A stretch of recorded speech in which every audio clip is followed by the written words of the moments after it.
Bueno, damos comienzo a este nuevo encuentro. Bienvenidos a todos a este ciclo de cómo lo hago.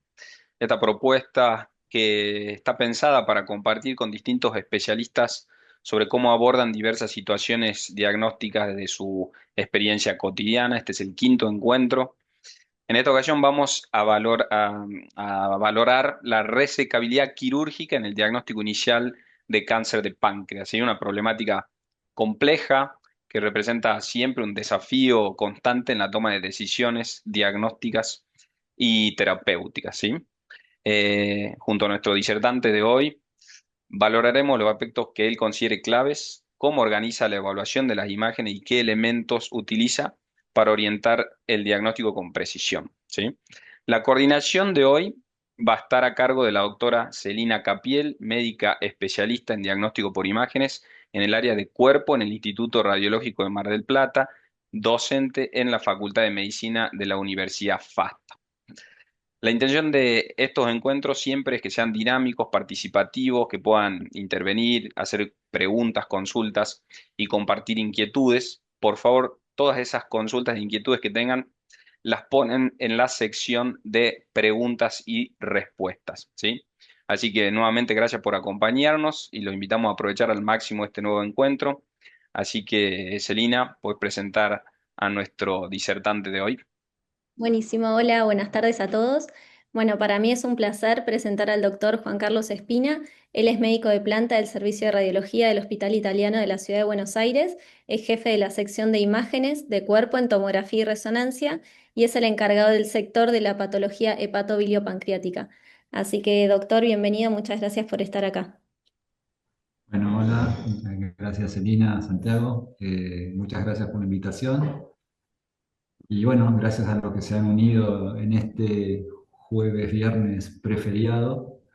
Así que vamos a ver en los próximos minutos una serie de casos, vamos a ver si llegamos a ver todos.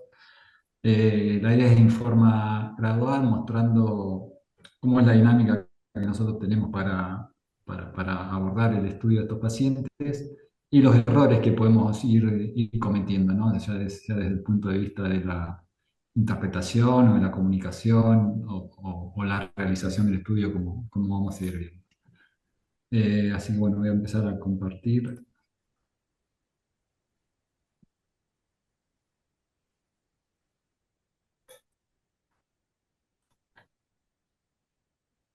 ¿Se ve bien? Ahí está. Perfecto. Bueno, en todos los casos de mostrar, no vamos a hablar mucho ni de la edad ni del sexo del paciente, son todos pacientes que suelen venir por un diagnóstico de dolor abdominal o porque se realizó un hallazgo en un estudio previo, así que eh, alteración del laboratorio, patograma, ya, son variables, pero bueno, sabemos que estamos enfocados en el cáncer de páncreas, así va a ser dirigido a eso. Así que vamos a empezar con este primer paciente. Esto es una tomografía, obviamente sin contraste, fase arterial o pancreática, portal y tardía. Empezamos con el sin contraste. Siempre cuando empiezo a ver el estudio, ponemos la ventana de parénquima pulmonar para ver qué pasa en las bases pulmonares. Eh, una visión rápida, no vemos nada y sí vamos a la serie sin contraste endovenoso, que bueno, obviamente lo primero que hacemos es tener una idea en dónde estamos parados, buscar áreas que sean espontáneamente densas, calcio, bueno, lo que ya sabemos, ¿no? Estamos para ver el páncreas, así que nos dedicamos al páncreas. En el caso, en el páncreas sin contraste, cuerpo y cola no se ve nada que llame la atención, la cabeza tampoco. Vamos a la fase arterial.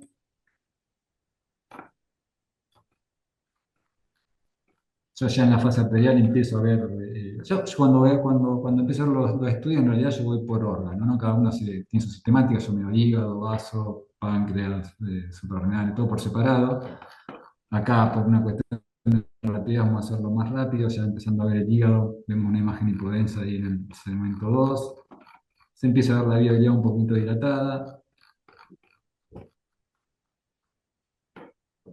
ya es más marcada la dilatación a nivel del coledo. Cuando llegamos al páncreas, vemos que hay un cambio de calibre, empezamos a esbozar una dilatación del conducto pancreático, que no es del todo el conducto, se ve ahí más que nada en el cuello-cuerpo, después en el sector distal del cuerpo y la cola no está tan dilatado. Y cuando llegamos a un uncinado ya se determina una imagen focal hipodensa, que es la que está generando la dilatación de la vía biliar y la dilatación de ese sector inicial del conducto pancreático. Salteamos el tórax porque no tenía nada en el tórax. Ya en la fase portal sí empezamos a ver mejor el hígado. Esa imagen hipodensa sigue siendo bien delimitada, pareciera ser un quiste. Confirmamos la dilatación de la vía biliar. Lo mismo con el páncreas. Y ahora esa imagen que veíamos hipodensa en la fase arterial se sigue viendo, pero un poco menos delimitada, tal vez en esta fase portal. Y si vamos en la fase tardía, es menos evidente todavía, ¿no? ¿Y eso por qué? Porque el adenocarcinoma, como sabemos, es un tumor que tiene un componente fibroso y que va realizando en forma progresiva a la medida que van pasando las fases, y muchas veces vemos que el mayor realce se da en la fase tardía. Entonces, por eso es que si el estudio no está técnicamente bien hecho, o no contamos con una fase arterial o pancreática de entrada, muchos tumores pueden pasar desapercibidos. El tema de la fase arterial o pancreática, bueno, sabemos que que todo el mundo, o desde hace mucho, se propone hacerlo la fase pancreática, que es a los 40 segundos. En mi experiencia no hay tanta diferencia entre si lo hacemos en fase arterial o pancreática. Yo soy más partidario de hacerlo en fase arterial directamente, porque vamos a poder ver mejor las estructuras vasculares arteriales. Bueno, bien, entonces acá ya tenemos claro que estamos frente a un tumor de páncreas que está generando dilatación retrógrada tanto del colédoco como del conducto pancreático. El siguiente paso es determinar qué grado de compromiso local tiene esa lesión, y ahí tenemos que empezar a evaluar vaso por vaso qué relación tiene con el tumor. Hay que evaluar la vena portal principal, el confluente espleno-mesentérico portal, la vena mesentérica, que acá obviamente tenemos tejido pancreático que lo separa, así que eso es bueno. El surco pancreático, el surco intervascular, que es el que está, el surco que está entre la vena y la arteria mesentérica superior. Evaluamos la arteria mesentérica superior, evaluamos el tronco celíaco, los vasos que salen del tronco celíaco, la esplénica y la hepática principalmente. En este caso, todos los vasos están rodeados por tejido graso normal, o sea que no hay signo de afección de los mismos. Buscamos novillos ganglionares, acá tenemos algunos gangliositos por acá en el tronco celíaco, algunos en el espacio portocava. La verdad que esos hay que nombrarlos si están, pero que los describamos o que estén presentes no significan que sean ganglios patológicos. Y el siguiente paso, bueno, listo, hasta ahora es resecable. Tenemos que buscar si existe o no existen variantes anatómicas vasculares, especialmente arteriales. Las más frecuentes son las variantes de la arteria hepática izquierda, que nace de la coronaria estomáquica, y la derecha, que nace de la mesentérica superior. Y uno los puede encontrar en forma rápida y sencilla, sabiendo que hay lugares en donde hay prohibido que haya vasos. Por ejemplo, si uno ve un vaso acá en esta hendidura, está prohibido. Entonces, si uno ve un vaso acá, lo más probable es que sea la arteria hepática izquierda que esté naciendo la arteria coronaria estomáquica. Por otro lado, si uno ve un vaso acá atrás de la porta, también es un lugar prohibido, no tiene que haber vasos ahí, lo más probable es que sea la arteria hepática derecha que nazca de la arteria mesentérica superior, o eventualmente que nazca con un nacimiento habitual, pero tenga un recorrido retroportal. Entonces, esos son en forma práctica los dos lugares rápidos que uno va a ver para encontrar variantes anatómicas. En este caso, no tiene ninguna de las dos. Entonces, desde el punto de vista local, parece una lesión resecable. El siguiente paso es ver que no tenga metástasis a distancia. Primero empezamos por el hígado. Ya hemos visto que tenía esa lesión hipodensa en el segmento 2, que parecía quística. Yo, para decir que una lesión es quística, sí o sí me fijo en la fase tardía. Si en la fase tardía lo vemos bien delimitado, con interfase clara con el parénquima que lo rodea, sin una pared visible, listo, es un quiste, no hace falta hacer ningún estudio más. Y finalmente, el último paso descartar que tenga metástasis, implantes peritoneales. En la parte que vimos de la base pulmonar habíamos dicho que no tenía nada, y vemos el resto del mesenterio para descartar que no tenga ningún implante peritoneal, que en este caso tampoco lo tenía. Esa es mi dinámica de ver el estudio cuando estamos sospechando o cuando diagnosticamos un cáncer de páncreas. Después, en la forma de describirlo, sí, varío. En la forma de describirlo, cuando voy a hacer el informe, voy al revés, ¿no? Si ya encontré que tengo metástasis hepática o implantes peritoneales, no le doy tanta bolilla a la descripción del compromiso vascular local cuando tiene mucho compromiso. Hago una cosa más genérica. Pero bueno, este es un primer caso de inicio, sencillo. Como vemos hoy en día, la verdad que hacer el diagnóstico del adenocarcinoma de páncreas no nos genera tanta dificultad. Si está técnicamente bien estudiado, el diagnóstico lo hacemos relativamente en forma sencilla, y cuando se presenta de esta manera, bueno, este paciente va directo a cirugía, no hay que hacer biopsia, no hay que hacer nada más, va directo a cirugía. Vamos a cambiar de paciente. Si alguno tiene alguna pregunta, lo puedo ir haciendo en el apartado de preguntas y respuestas. No sé si hay alguna o avanzamos. Todavía, todavía no. Si quiere, podemos avanzar.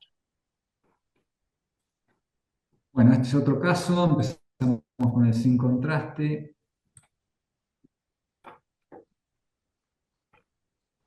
Acá ya es distinto, ya en el sin contraste vemos que la vía biliar ya está dilatada en forma más evidente. El páncreas ya no es lo mismo que era el otro. Este es un páncreas que ya parece sin contraste más atrófico. Parece que se ve todo el conducto pancreático dilatado. La vesícula distendida. No miro mucho más en este sin contraste. Pasamos a la siguiente fase, de vuelta, la parénquima.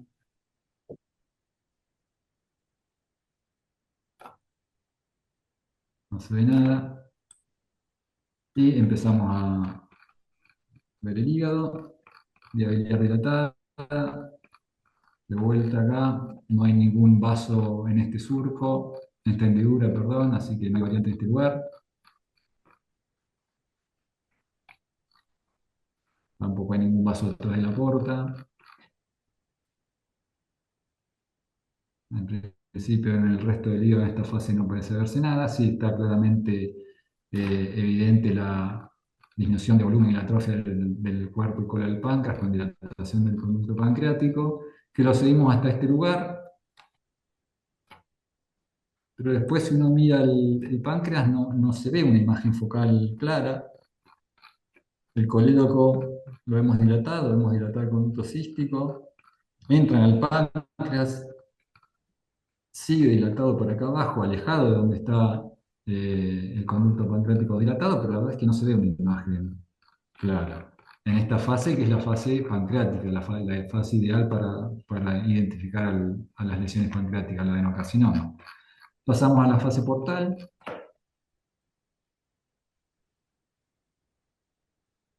Bueno, de vuelta vemos la vía biliar dilatada, el conducto pancreático dilatado, vemos mucho mejor, obviamente, fase portal, todas las estructuras vasculares bien opacificadas. De vuelta vamos a buscar la zona de transición o cambio de calibre. Esto es el conducto dilatado, y acá el páncreas tiene una textura que no es muy diferente del resto de lo que se enunciado. De hecho, si uno ventanea un poco, es como que más hipodensa la parte esta del uncinado que el resto el resto del parénquima. Fase tardía.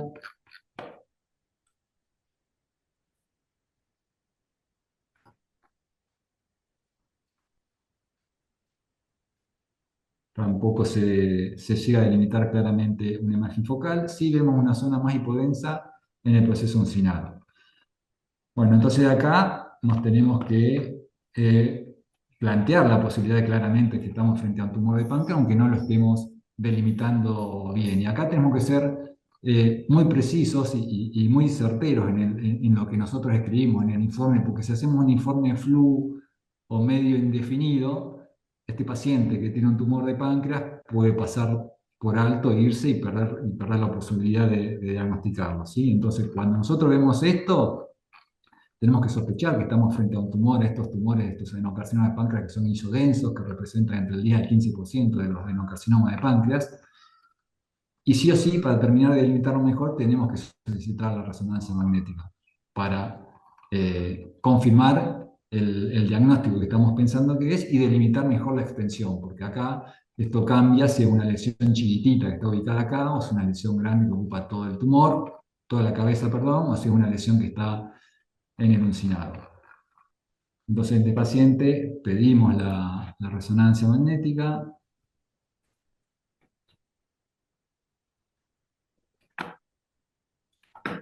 Acá les muestro cómo miro yo las secuencias de los estudios de abdomen de resonancia. Están programadas en la forma, el protocolo que tengo armado, en la forma en la que lo miro. Empezamos con un coronante 2, en donde obviamente vemos toda la vía dilatada, la vesícula distendida. Ya vemos acá el conducto pancreático todo dilatado y regular, con un montón de ectasias de conducto de segundo orden, todos estos signos de pancreatitis crónica post-obstructiva, solamente viendo esta imagen. Axial T2, más o menos confirmamos lo mismo, y ya cuando vamos a la zona en cuestión, vemos que hay un cambio de textura entre esta zona y esta zona de acá. Esto es páncreas normal o relativamente conservado, incluso se ven algunas ectasias de conducto de segundo orden ahí, y esta textura de este sector anterior a la cabeza de páncreas es distinta. T2 con supresión grasa, más o menos vemos lo mismo, un cambio de textura entre la parte ventral y dorsal del páncreas a nivel de la cabeza. Frecuencias en fase y fuera de fase. Uno podría pensar que esa zona hipodensa que veíamos, más hipodensa que veíamos en la parte del uncinado, podría haber sido algo de infiltración grasa, de esteatosis pancreática, tiene algún foguito ahí chiquitito, pero no significativo. Nosotros hacemos de rutina cortes axiales y coronales en T2 finitos de 3 milímetros.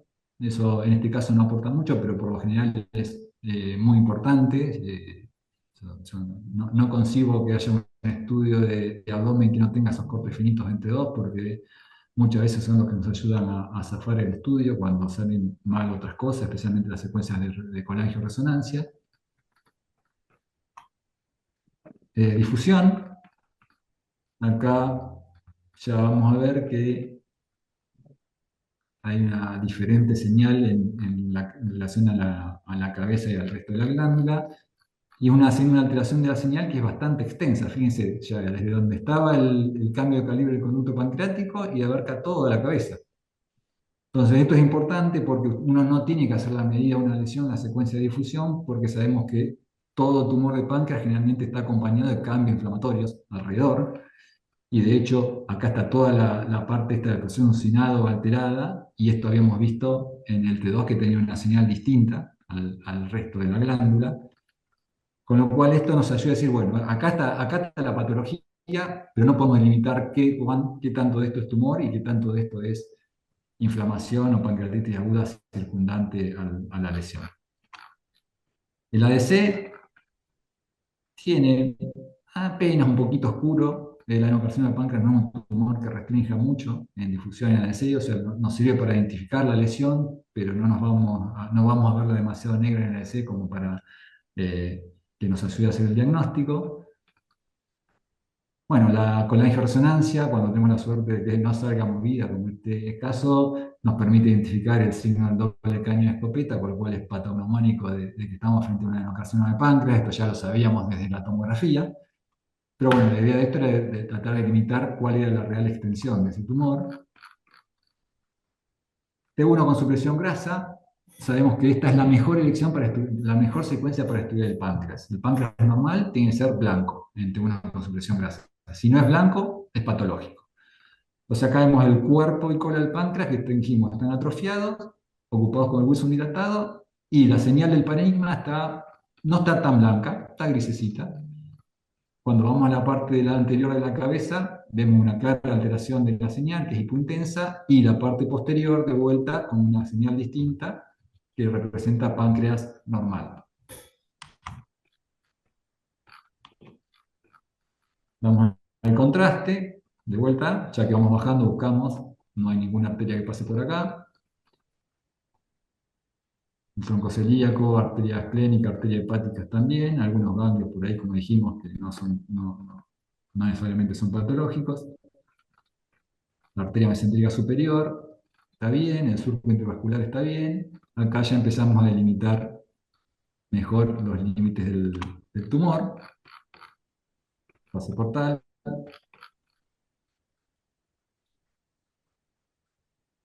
Un tumor que está alejado de la vena mesentérica. Y la fase más tardía, lo mismo. Fíjense que acá incluso en resonancia, en la secuencia con contraste endovenoso, también es difícil de identificarlo, lo mismo que nos pasaba con la tomografía. Pero la delimitación del tumor la vemos por ese cambio de textura que hay y que lo vimos especialmente en la secuencia T1 sin contraste y en la secuencia T2 en menor medida.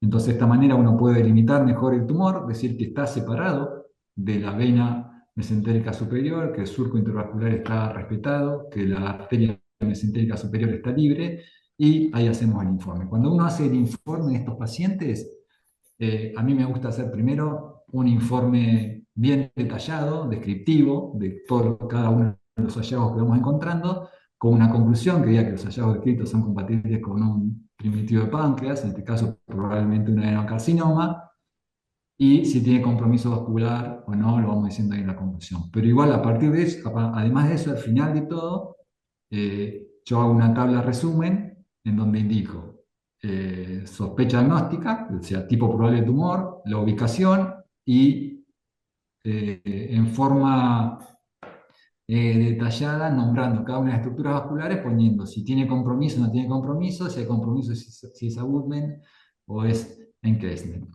Y así en todas, ¿no? La arteria hepática, la arteria del tronco celíaco, la arteria gastrodenal, la arteria mesentérica superior, la vena porta, la vena mesentérica superior y el surco intravascular. Entonces, en estos dos primeros casos, eran dos casos sencillos, resecables. La idea de esto era mostrar cómo tenemos que estudiar estos pacientes y cuáles son las secuencias más útiles para el estudio de estos pacientes en resonancia magnética y cuál es el rol de cada una de estas secuencias. Vamos a seguir avanzando con otros pacientes. Bien, perfecto. Todavía no hay preguntas y respuestas. Yo le quería preguntar, doctor, ante un paciente resecable por tomografía, ¿le pide resonancia para ver si tiene algún implante o alguna imagen que no lo podamos ver en tomografía? Sí, ahora era lo siguiente que íbamos a ir viendo, pero la respuesta es sí. Y la segunda cosa, no me digas doctor, por estudiarme. Perdón. Para el siguiente paciente.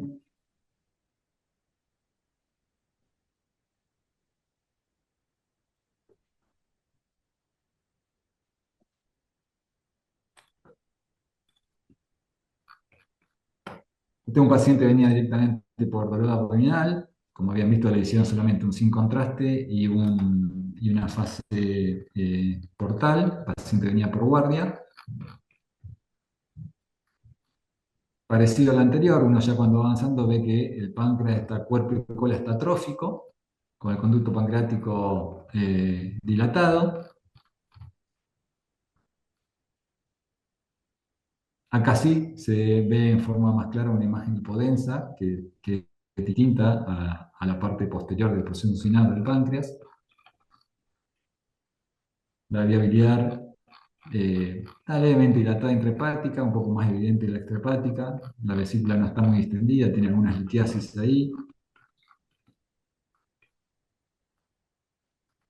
Cuando uno ve el páncreas, está todo el conducto dilatado y acá hay como una imagen quística diferente al resto del conducto, como que sale para arriba, para adelante. Entonces esto probablemente sea un IPMN. Acá la duda que uno se puede plantear es, ¿estamos frente a un IPMN mixta que generó un adenocarcinoma concomitante? O en realidad es un adenocarcinoma con una pancreatitis obstructiva y algún quiste de retención o pseudoquiste por ahí atrás. En este momento, en realidad, esto es a los fines pronósticos porque no cambia el diagnóstico final si es que estamos frente a un adenocarcinoma. Acá, de hecho, cuando uno evalúa la relación que tiene el tumor con las estructuras vasculares, fíjense que tiene un contacto con la vena mesentérica superior, cuando el contacto es menor del 50% de la circunferencia, es un encasement, un abutment; cuando es mayor es un encasement. Entonces, esto tiene un 30% de contacto con la vena mesentérica superior, por lo tanto es un abutment.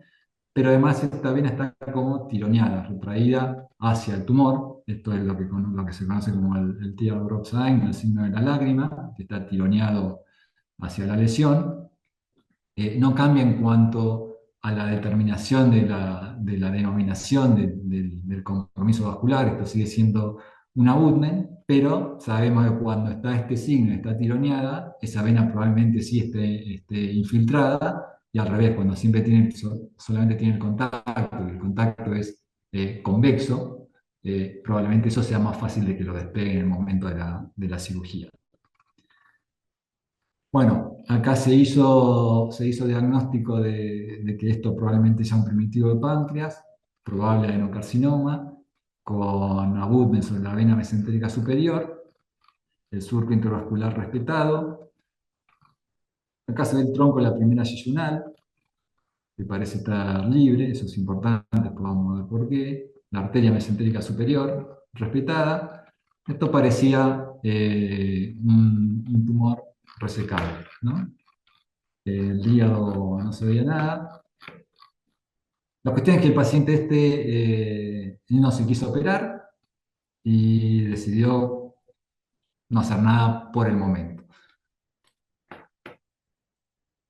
Esto fue en julio, vuelve en noviembre con mayor dolor, y acá ya el panorama, vamos a ver cómo cambió. Empezamos a ver líquido libre perihepático, mayor grado de dilatación de la vía biliar, aumento de tamaño del tumor de la cabeza del páncreas. Ya no solamente tiene una abutment sobre la vena mesentérica superior, sino que la vena está, además de tironeada, está afinada y está con grasa alterada todo a su alrededor. Ya es un encasement de la vena mesentérica superior. El surco intervascular está comprometido, está la grasa alterada. Hay grasa alterada en relación a la arteria mesentérica superior. En este punto es importante hacer una diferenciación, que yo la pongo en los informes. Una cosa es que esté el tumor en contacto con los vasos, y otra cosa es que esté la grasa alterada en contacto con los vasos. Y eso es importante por lo que dije antes: muchas veces estos pacientes tienen pancreatitis aguda asociada, y esa alteración de la grasa es solamente un cambio inflamatorio y no más. Otras veces no, otras veces es tumor. Así que esa diferenciación hay que hacerla cuando uno hace el informe. Cuando yo pongo la tablita general, que pongo abutment sobre la arteria mesentérica superior, en este caso pongo entre paréntesis por alteración de la grasa y no por contacto directo del tumor. Si uno evalúa el resto de las arterias, fíjense acá la arteria hepática alejada del tumor, ¿no? Tiene la grasa alterada en los dos lados. Esto es poco probable que sea un cambio inflamatorio de una pancreatitis aguda, porque estás alejada y además no le pusieron ningún stent todavía. Con lo cual, esto probablemente sea compromiso tumoral. Si el paciente ya le hubiesen puesto un stent plástico metálico, ya estuvo instrumentada la vía biliar y probablemente tenga el cambio inflamatorio alrededor, y ahí sí ya nos va a costar más decir si esto es un componente inflamatorio o tumoral. Y acá lo que les venía diciendo, fíjense, vena porta, atrás de la vena porta no tiene que haber ningún vaso, y acá hay un vaso. Entonces esta es la arteria mesentérica superior, esta es la arteria mesentérica superior, esta es una arteria hepática derecha, la de la hemofilia hasta allá, que están haciendo la arteria mesentérica superior. ¿Sí? Entonces, ¿cómo la identificamos rápidamente? Un vaso atrás de la puerta. Está prohibido, no tiene que estar. Y en este caso, este vaso está respetado. Esto es útil porque eventualmente, en caso de que este paciente hubiese sido resecable, el cirujano puede sacrificar esta arteria, eventualmente sacrificar el segmento lateral del lóbulo izquierdo, y tiene la hepática derecha no comprometida que va hacia el lóbulo derecho. Ya cuando vemos ascitis, probablemente el paciente tenga implantes peritoneales, así que los tenemos que ir a buscar. Y este tiene acá toda la grasa alterada en el epiplón mayor, así que también tiene implantes peritoneales. Nodillos ganglionares, como les decía antes, los nombramos, pero no necesariamente significa que sean ganglios patológicos, salvo que tengan rango adenomegálico y por debajo del nivel de los vasos renales. ¿Sí? Entonces, acá la importancia, en este caso el paciente no quiso hacer nada, ¿no? Pero la importancia de hacer el diagnóstico temprano y actuar en forma rápida también, que no se gestar, porque en 3 4 meses cambia rotundamente el panorama del paciente. Vamos a ir avanzando. Acá tenemos una pregunta, ¿cuál es el pronóstico de esos pacientes posteriormente a la resecabilidad? ¿De cuáles? ¿De qué pacientes? Creo que era de los dos primeros. La verdad que el pronóstico, o sea, es bueno entre comillas. Sabemos que esto es una enfermedad mala, o sea, que muy pocos pacientes se curan realmente. Hace muchos años se decía que la única chance de cura de estos pacientes era la cirugía. Hoy eso cambió, la quimioterapia ha mejorado. Hoy en día, con los esquemas de FOLFIRINOX, se ha visto mucha mejora de estos pacientes. Eh, y muchos de estos pacientes, en realidad, que antes, eso lo voy a decir después al final, ¿no? Pero nosotros cuando hacemos el informe, no tenemos que poner en el informe si el paciente es resecable, borderline o irresecable. Porque sabemos que la denominación de borderline tiene 3 aspectos: uno radiológico, otro humoral, de acuerdo a cómo está el valor del marcador del CD199, y otro funcional, de acuerdo a cómo está clínicamente y físicamente el paciente. Entonces, si nosotros ponemos un paciente que es resecable, pero el paciente está con el performance status del paciente es malo, ese paciente no va a soportar la cirugía y uno lo compromete al cirujano a decir que ese paciente tiene que ser operado. Y a la inversa, ¿no? Y lo mismo con los borderline. Los borderline sabemos que hace varios años todos los pacientes borderline eran quirúrgicos, se operaban de entrada y el hecho de cómo salía el resultado de esa cirugía dependía de la habilidad del cirujano. Hoy en día ya está aceptado que todos los pacientes borderline, en la medida de lo posible, tienen que ir a un tratamiento neoadyuvante. ¿Sí? Incluso aunque sea un abutment como el chiquitito, como el que mostré al principio o como era ahora, un abutment mínimo de la vena mesentérica superior. Si el paciente está en condiciones de hacer tratamiento de neoadyuvante, hace la neoadyuvancia y después se opera.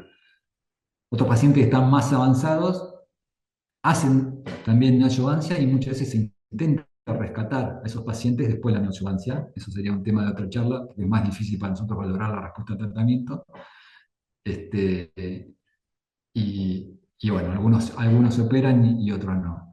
Y el pronóstico en realidad nosotros no lo vamos a saber de antemano a estos pacientes, porque va a depender o sea, del genotipo del tumor en sí, ¿no? Pero bueno, tenemos muchos pacientes que están vivos a 5 años, muchos, o sea, varios que están vivos a 5 años, ¿sí? Incluso con lesiones de menores de 2 centímetros sin compromiso vascular. No sé si no creo que haya respondido la pregunta, pero bueno. No, sí, muchas gracias. Eh,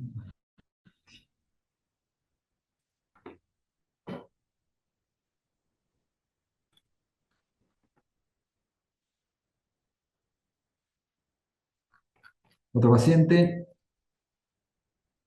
bueno, sin contraste, la cabeza está aumentada de tamaño, es el hombro en imagen hipodensa.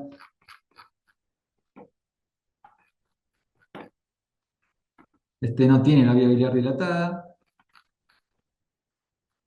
El páncreas el conducto pancreático dilatado, algo regular, alguna dilatación de un conducto de segundo por ahí, y de segundo orden por ahí. Y sí se ve una imagen nodular en la cabeza pancreática, que se extiende en sentido anterior. En este caso, al extenderse anterior, compromete el surco pancreático duodenal y genera un encasement de la arteria gastroduodenal, por un lado. Por otro lado, si uno sigue la vena porta, la vena esplénica, la vena mesentérica superior, acá se afina y desaparece, ¿sí? Entonces esto ya es un encasement de la arteria mesentérica superior, un encasement de la arteria gastroduodenal.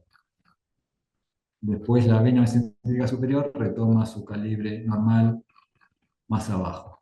Esto claramente es distinto a como vimos antes, que era un abutment sobre la vena que eventualmente en algunos pacientes podía ser quirúrgico. Esto es muy raro, es muy poco probable que un paciente, que algún cirujano vaya a operar a este paciente de entrada. Otra cosa importante cuando uno ve este compromiso de la vena mesentérica superior es determinar qué tan cerca o qué tan lejos está del tronco de las primeras venas yeyunales. Porque si la primera vena yeyunal, el tronco de la primera vena yeyunal está comprometido, ya es mucho más difícil que puedan hacer una reconstrucción venosa vascular en el momento de la cirugía. Eventualmente, como el compromiso está acá arriba, eventualmente, si esto se hubiera detectado en la cirugía y operado, pueden hacer una reconstrucción venosa, porque ponen un grafo ahí en este sector y listo, van adelante con la cirugía. El compromiso o el encasement de la arteria gastrodenal y la infiltración de la pared interna del duodeno en sí no son elementos que vayan a impedir la realización de la cirugía, pero sí son elementos pronósticos. Cuando uno ve que el surco intravascular está comprometido y la arteria gastrodenal está englobada, esto es mal pronóstico. Por más que el paciente haya podido ser resecado bien, seguramente va a tener una recidiva local. Porque acá, en este lugar, hay un plexo nervioso que a partir del cual generalmente se dan las recidivas. Hay dos lugares donde hay plexo nervioso peripancreático. Uno es acá, siguiendo el recorrido de la arteria gastroduodenal, y otro es el plexo venoso retropancreático acá en el surco entre el uncinado y el duodeno. Entonces, si uno ve compromiso acá atrás, en el margen posterior, o en el surco pancreático duodenal, de vuelta, no es un impedimento para realizar la cirugía, pero nos da un valor pronóstico de ese paciente tiene más chance de recidivar. Entonces, si estamos frente a un paciente en donde queda la duda, che, lo opero ahora de entrada, le hago una adyuvancia, no, ese paciente seguro tiene que ir a una adyuvancia de entrada, que es como un test de dónde va a estar parado, ¿no? Como una selección de pacientes. Y este paciente, además de este compromiso vascular, tenía acá una imagen hipodensa medio alargada, mal definida, en el segmento 7, otra por acá periférica, y se veía otra acá. En estos pacientes que veo este tipo de imágenes, fíjense en el tardío, esas imágenes apenas se siguen viendo, son menos definidas. Esto se sigue viendo ahí. En estos pacientes, en caso de que no hubiese tenido este compromiso vascular local, yo lo mando a resonancia. ¿Sí? Probablemente sean metástasis, pero pueden ser hemangiomas que tengan un comportamiento no habitual. Entonces vos le estás sacando la chance de cura a este paciente o la chance de una cirugía más con intento curativo porque ya lo decretaste metastasio. Entonces estos pacientes yo los mando a resonancia. Cualquier imagen dudosa que tenga en el hígado, lo paso a resonancia. Y de hecho, en la medida de lo posible, incluso cuando no vemos lesiones hepáticas, esta es la pregunta que me decía antes, Elina, también en el hospital tratamos de hacer los dos estudios. Que los pacientes que vayan a cirugía lleguen a cirugía con los dos estudios porque sabemos que la resonancia puede detectar lesiones que no son visibles en la tomografía. Perfecto, pero no se lo pones en el informe de tomografía. ¿Qué cosa? ¿El pedido del estudio? Sí. Ah, sí, perfecto. Sí, sí, sí, sí. En realidad, si no le veo nada en el hígado, no.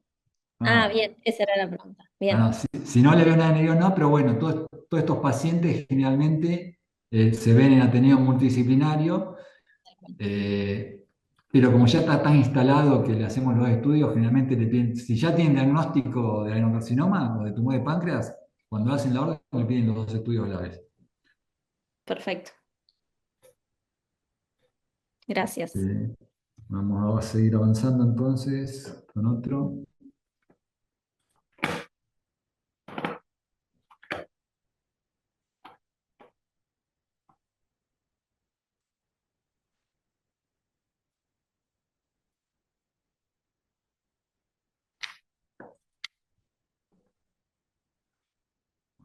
directamente a los bifes, vamos para abajo, vía biliar dilatada, conducto pancreático un poquito dilatado, páncreas algo atrófico, de vuelta, un ganglio acá que no significa nada, vía biliar dilatada, arteria gastrodenal, una lesión mal delimitada en la parte anterior de la cabeza, en esta fase posterior, la vesícula distendida, fase portal.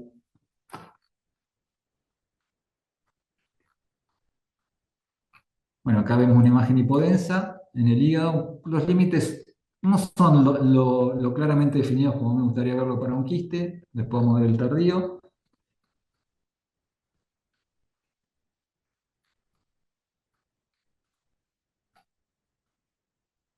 De vuelta, la lesión acá, en la parte anterior de la cabeza, el contacto de un 25 o 30% con la vena mesentérica superior.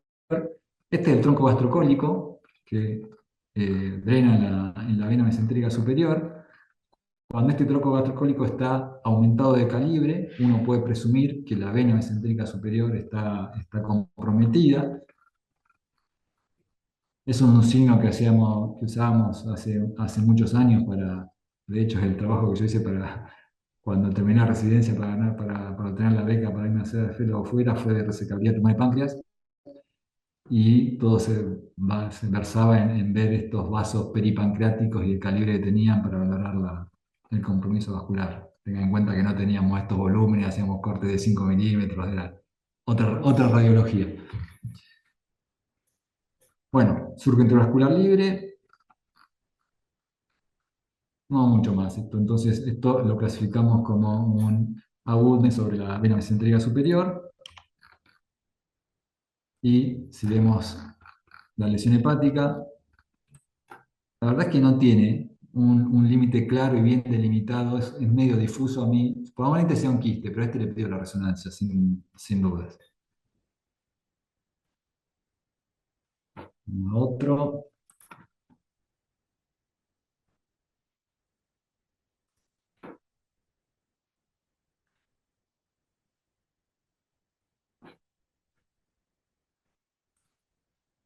dolor abdominal. Bueno, acá ya nos encontramos con un problema. Esto en teoría es una fase portal. Quedó mal. Claramente tenía alguna insuficiencia cardíaca, el contraste refluyó hacia las venas suprahepáticas, con lo cual esto no sirve para evaluar el hígado, sirve muy bien para ver la anatomía vascular. El páncreas, fíjense que casi no realza, esta arteria gastrodenal. Acá se empieza a ver una imagen hipodensa en el sector anterior de la cabeza,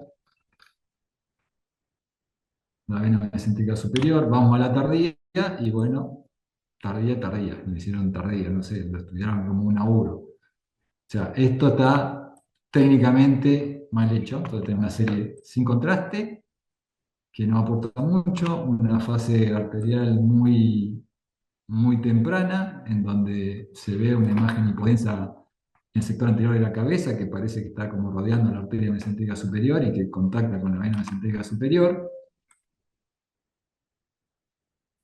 Y en la fase tardía también se limita más esta imagen hipodensa, que por donde está ubicada no te está generando mucha dilatación, no te está afectando viabilidad ni el coledo. ¿Están todos de acuerdo con lo que yo estoy diciendo? ¿Alguien en el auditorio, en el Zoom, o como se llame, piensa que esto es un tumor de páncreas o que puede hacer otra cosa? ¿Cuántos le pediría una resonancia magnética para terminar de evaluarlo y pensando en qué? Todavía no hay respuestas.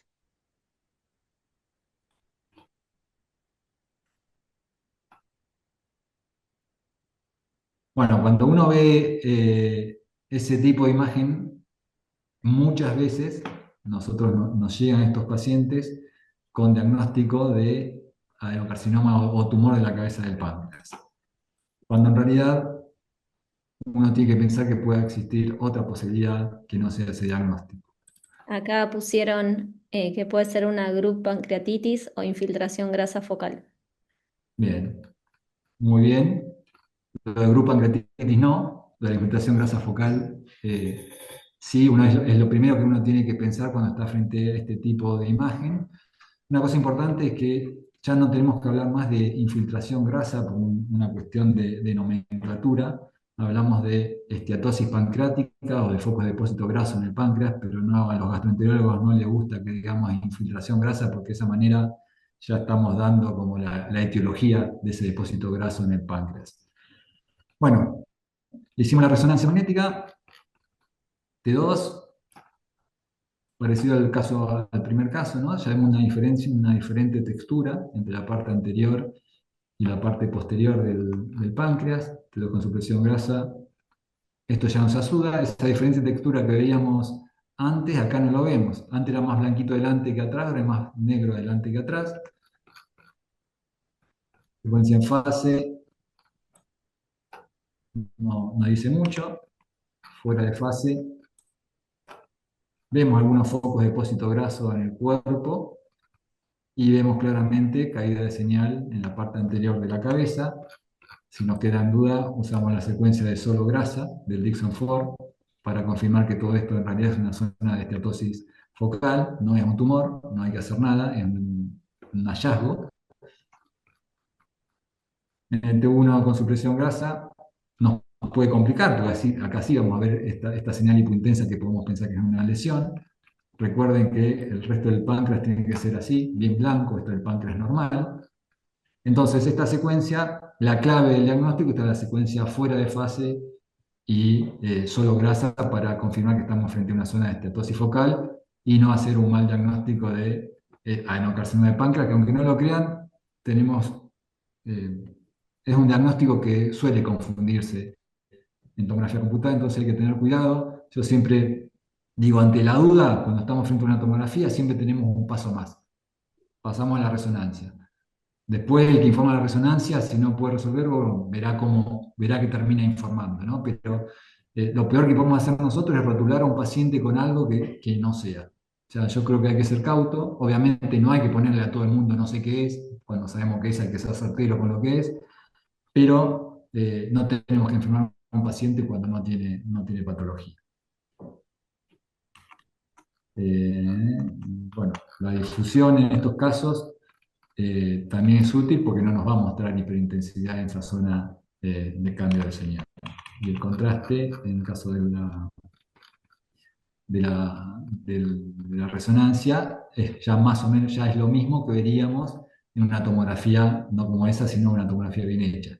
El contraste nos puede generar confusión si estamos frente a por ejemplo, si está bien adelante o bien abajo en la cabeza del páncreas, que es un lugar en donde no te va a afectar ni la viabilidad ni el Wilson, no tenemos ese signo indirecto para pensar que eso puede ser un tumor. Si tenemos esto solo, tener cuidado cuando estamos viendo en tomografía y tener cuidado en resonancia, no pasarnos por alto la secuencia fuera de fase como para hacer el diagnóstico correcto.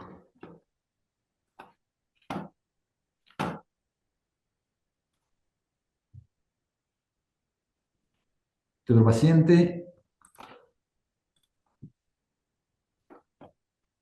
hígado grande, vía biliar dilatada, vesícula dilatada, ya en el coronal vemos una imagen focal hiperintensa en la cabeza, conducto pancreático dilatado irregular, cuando está así, y algunas ectasias de conducto de segundo orden, ya sabemos que eso es un signo de pancreatitis crónica post-obstructiva, tenemos que buscar la obstrucción en algún lugar, en este caso es fácil y grande.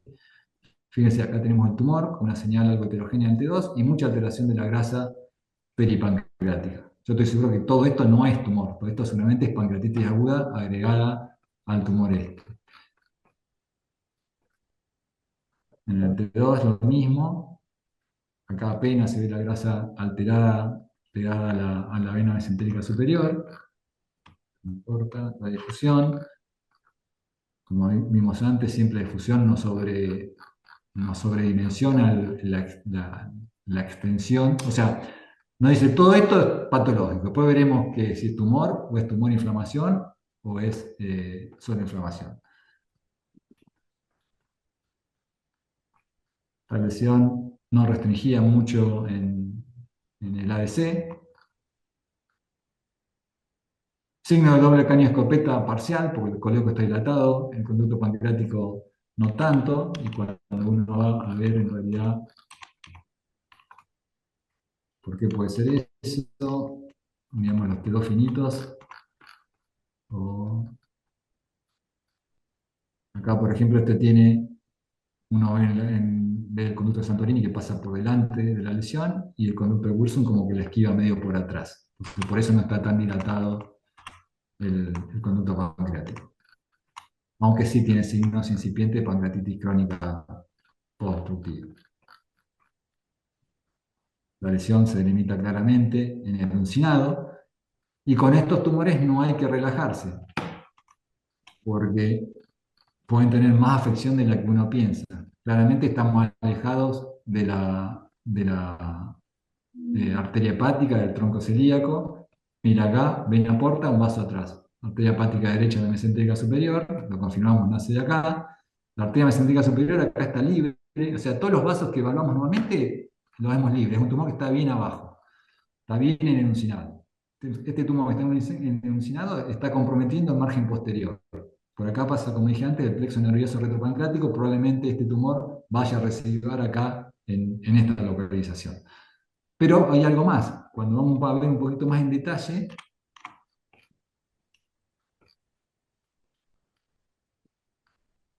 miren la arteria mesentérica superior,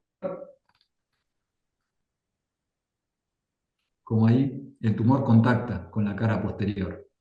Entonces esto es un abutment sobre la arteria mesentérica superior en la raíz del mesenterio. Eso ya es malo. El abutment simple sobre la arteria es peor que el abutment sobre la vena.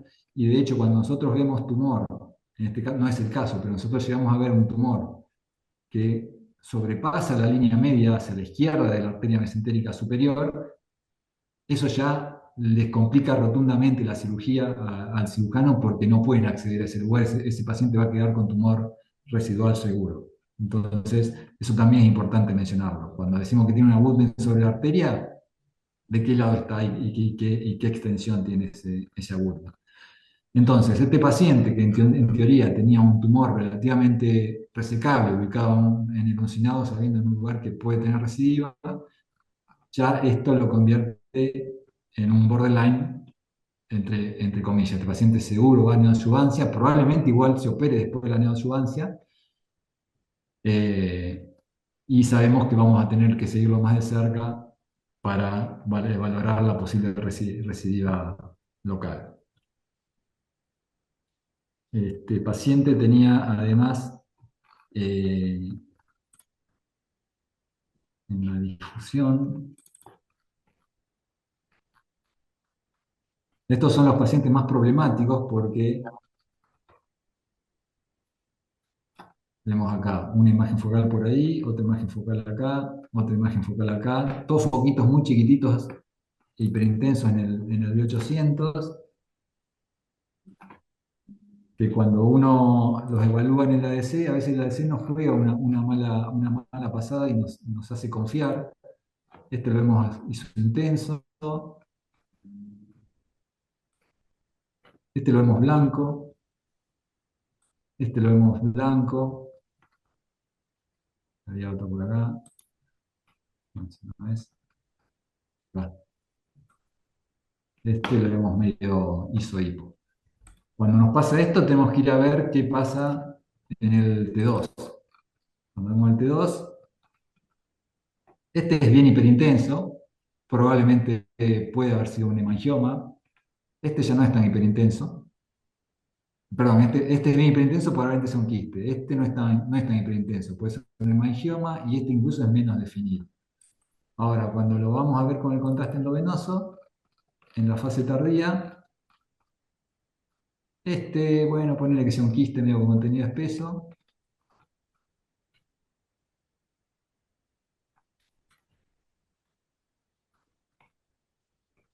Y los otros dos, en el tardío, no lo vemos. Y en la portal, acá lo tenemos mal definido. Entonces, esto muchas veces vienen informados de afuera como hemangiomas incluso con lesiones más grandes que se homogenizan con el parénquima hepático, como el mangioma. Y eso hay que tener cuidado. El mangioma tiene que rezar siempre como realzan los vasos, en la arterial como en la arteria, en la portal como en la porta y en la tardía como en la suprahepática. Una lesión en un paciente oncológico que se homogeniza con el parénquima vecino en la fase tardía, hay que desconfiar. Estos pacientes yo los informo como, estas lesiones las informo como de origen indeterminado, demasiado pequeñas para caracterizarla, y si fuese un tumor resecable, no le pongo el rótulo de metástasis. Estos pacientes probablemente por la ubicación que tiene, este paciente seguramente hubiera ido a cirugía y si hubiese hecho una biopsia quirúrgica o una resección de ahí como para ver, empezando por este lugar, por primero estas lesiones, a ver qué eran y después ir más adelante. Muchas veces estos no son metástasis, a veces son amartomas biliares que los podemos ver así de la misma manera que incluso pueden realizar con el contraste endovenoso. Entonces, de vuelta, a veces podemos ser categóricos, a veces no, pero siempre tenemos que ir nosotros por el lado de menos agresivo para el paciente. Ya estamos medio tarde, ¿no? Nos faltan un par de pacientes y terminamos. Ya Va, como estamos, quieran ustedes. ya estamos en ¿Cómo? horario, pero no habría problema de ver algún caso, Bueno, como usted quiera. los hago rápido entonces.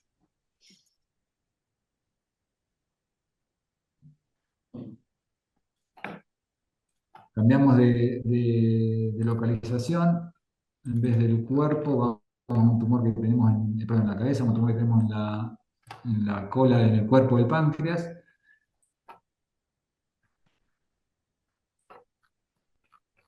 De vuelta, recordar páncreas normal, bien blanco. Si no es blanco, es patológico. Después veremos qué es. Una lesión en el cuerpo y la atrofia con la dilatación del hueso hacia atrás. En estos pacientes, no es tan necesario cuando la lesión está en el páncreas determinar qué tiene compromisado la arteria esplénica, qué tiene comprometida la vena esplénica. La verdad que eso no le importa al cirujano, porque estos pacientes van con una esplena para pancreatectomía corporo-caudal, sale el vaso, así que eso no importa. Lo que sí tenemos que definir es si hay compromiso del estómago, si hay compromiso de la suprarrenal, y lo más importante, si hay compromiso del margen izquierdo del tronco celíaco, cuando tenemos un tumor del cuerpo del páncreas. Si esto está libre, listo, el paciente va adelante con la cirugía. Pero, miren acá, una imagen por aquí, otra imagen por acá, otra imagen por acá. Son milimétricas y que si uno no las va a buscar, se las puede pasar por alto. La difusión obviamente sirve para eso. Acá vemos estos foquitos hiperintensos perihepáticos, ahí tenemos otro ahí atrás. Y muchas veces estos implantes peritoneales muchas veces se delimitan mejor en la fase más tardía. Fíjense cómo está realizando la cápsula hepática. Ahí realza bien el implante periférico pegado ahí. Acá tenemos otro chiquitito. Y había otro por arriba.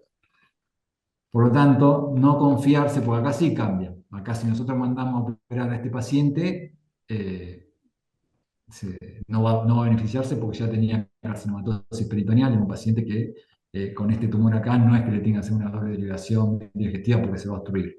¿Sí? Entonces este paciente es irresecable de entrada y tiene que ir a quimioterapia directamente.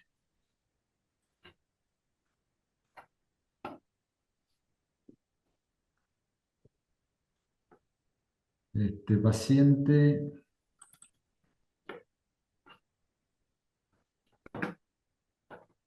ha venido por un síndrome coledossiano. Acá sí lo voy a decir a los que tengan ganas y que presten atención para ver qué diagnóstico hacen. Fiebre dilatada, litiasis, y a partir de ahora voy a pasar las imágenes y no voy a decir nada.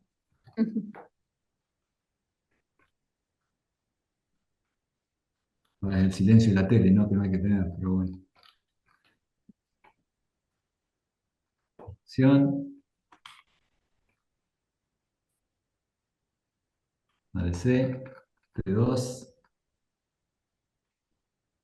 páncreas poco representado, el Wilson no dilatado.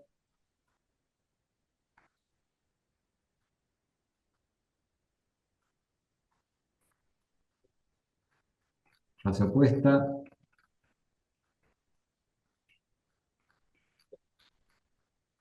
colangio,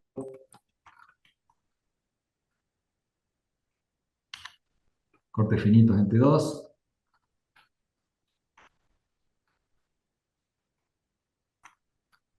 T1 con supresión grasa, páncreas blanquito,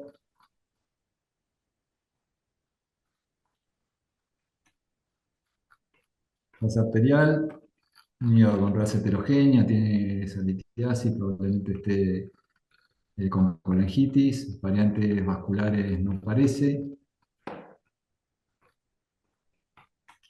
Bueno, ¿qué le decimos al cirujano? A ver si alguien escribe algo.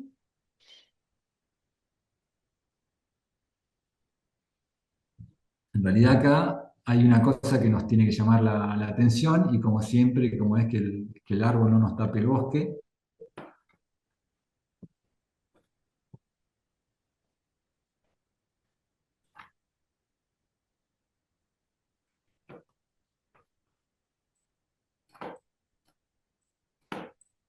Todavía no hay mensajes.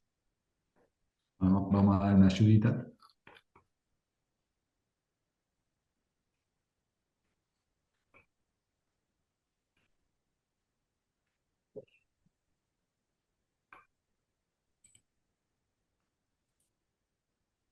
Ahí escribieron una lesión hipointensa en la cabeza del páncreas. Bien, muy bien. Entonces, como dije recién, claramente tenía una litiasis obstructiva que le estaba dilatando la vía biliar, le estaba generando una colangitis. Pero al lado de eso, tiene una imagen focal en el proceso uncinado, hipointensa, si uno lo compara con el resto de la glándula. Como dije antes, esto es patológico. Esto tiene que levantarlo, tiene que hacernos sonar la alarma de que esto es patológico y lo tenemos que caracterizar. Vemos que hipointensa en T1, en la fase arterial realza menos que el parénquima y después va teniendo un realce progresivo hasta que termina realzando más que el parénquima. Entonces, esto claramente es patológico. Esto no es una pancreatitis aguda. Porque la pancreatitis aguda no es un proceso inflamatorio focal asociado a la litiasis obstructiva en el colédoco. O sea, esto es un tumor que está acá pegado, a la dilatación de la vía biliar. Y esto, si no somos categóricos en el momento de hacer el informe, pasa por alto. El médico, la persona que informó este estudio, informó la litiasis, informó la dilatación y puso alteración de la grasa peripancreática como una zona mal definida y quedó ahí. Paciente, lo operaron, le hicieron una retrógrada, le sacaron la litiasis, lo operaron le hicieron la colecistectomía y volvió a los 3 meses con persistencia de dolor abdominal, le hicieron un laboratorio alterado, la vía biliar ahora no estaba tan dilatada, le apareció un quiste ahí en la cabeza del páncreas y la difusión. Vemos una zona de toda alteración de la señal en todo el proceso uncinado más grande. Ya está más dilatado el conducto pancreático. Vemos el T1, miren lo que es la lesión ahora, cómo creció en solo 3 meses. Ya está comprometiendo, contactando con el margen derecho de la arteria mesentérica superior, compromete el surco intervascular,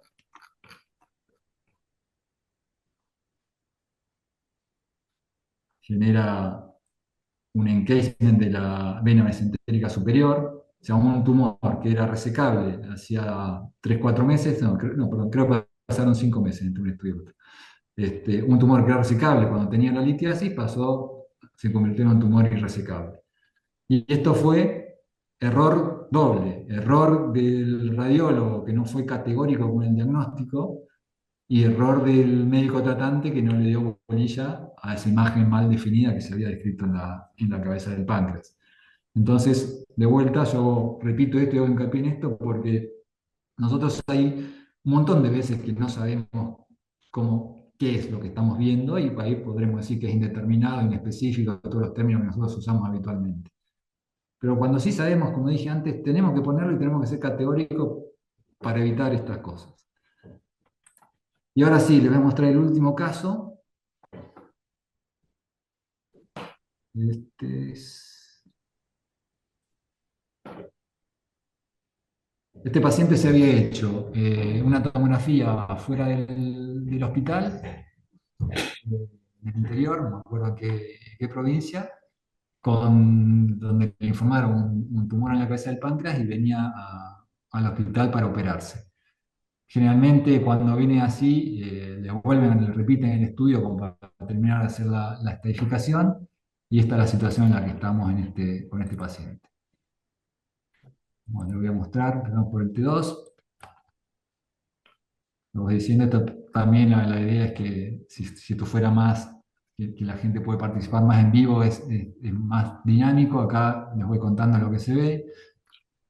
Al principio vemos la vesícula que está ahí medio con las paredes engrosadas, la vía biliar dilatada, el páncreas medio atrófico, con el bursum dilatado, no tan irregular, está dilatado. Un cambio de la textura y de la señal en la cabeza de procesión sinal del páncreas. Un hígado con una señal relativamente no homogénea en el T2, como la secuencia T1. El páncreas, la señal que tiene no es la señal blanca, blanca que tiene que tener, el bursum está dilatado, claramente una imagen focal acá en la cabeza.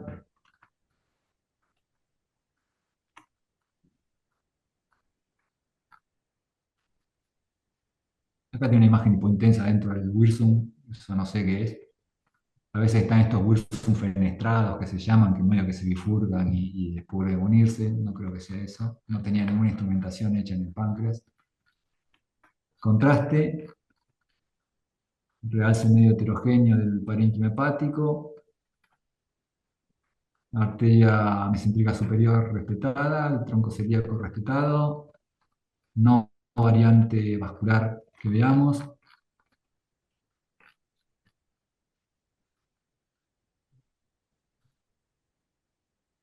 La vena porta, medio que se afina acá, pero está permeable. La lesión tiene un realce progresivo. Fíjense todo lo que está realizando en el corte tardío.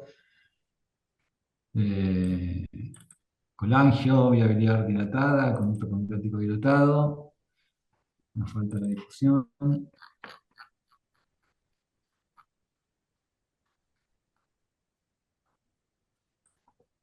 Y la S. Bueno, ¿qué le decimos al cirujano? Que el paciente es resecable, no es resecable, lo tiene que operar, no lo tiene que operar, no tiene que hacer algo más. A ver si alguien escribe en el chat. Ahí veo que hay varios ex italianos, así que Ahí pueden pusieron participar. ¿Eh? mucha restricción. Bien. Escribe. Hay un par de cosas claves en este estudio que hacen el diagnóstico de lo que tiene el paciente. Uno, como dijiste recién, la restricción. Todos los casos que vimos antes de adenocarcinoma de páncreas, les dije que el adenocarcinoma no es un tumor que restrinja mucho en ADC. Este Ujú. restringía un montón. El ADC es el que más restringe de todos los que les mostré hasta ahora. La vía biliar tiene el colédoco se afina y atraviesa la masa, y el bursum se afina y atraviesa la masa. Esto es el signo del conducto penetrante, ¿no? Y después el resto de la vía biliar está toda irregular. Tiene sectores de estenosis, dilatación, como si fuera una C. Pero tenés eso, tenés una masa en la cabeza de la pancreática, tenés una estenosis larga del colédoco y una estenosis larga del bursum,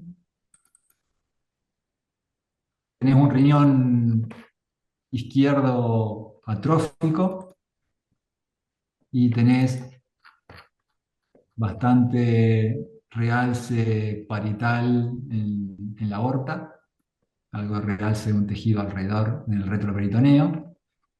Así que con todo esto, el diagnóstico que tenemos que hacer, y que le tenemos que decir a este paciente, hasta al cirujano, es: este paciente no lo tenés que operar, esto es una enfermedad por IgG4, Ahí hay que biopsiarla, ¿eh? justo lo Hay que habían puesto. biopsiarla y empezar el tratamiento con corticoides y va a andar bien. Perfecto. Así que bueno, estos eran los casitos que tenía para mostrar. No sé si tenían algún comentario o duda. A ver si hay. Perfecto. Bueno, no hay más preguntas, me parece. La verdad, un privilegio, Juan Carlos, por que estés acá con nosotros en el Zoom este jueves preferiado. Muy lindos los casos y bueno, aprendimos un montón. Muchísimas gracias por tu tiempo y por tu buena predisposición. Bueno, gracias a todos ustedes por la invitación y bueno, un placer eh, formar parte de estas charlas. Muchas gracias. Perfecto, con esto cerramos la jornada. Gracias, Juan. Excelente, los casos muy variados. Gracias, Eli, por coordinar. Agradecemos también a Fardito, obviamente, y a Bayer por este espacio y a todos los que participaron hoy. Los esperamos en el próximo encuentro en noviembre sobre urgencias pediátricas. Muchas gracias. Muchísimas gracias a todos.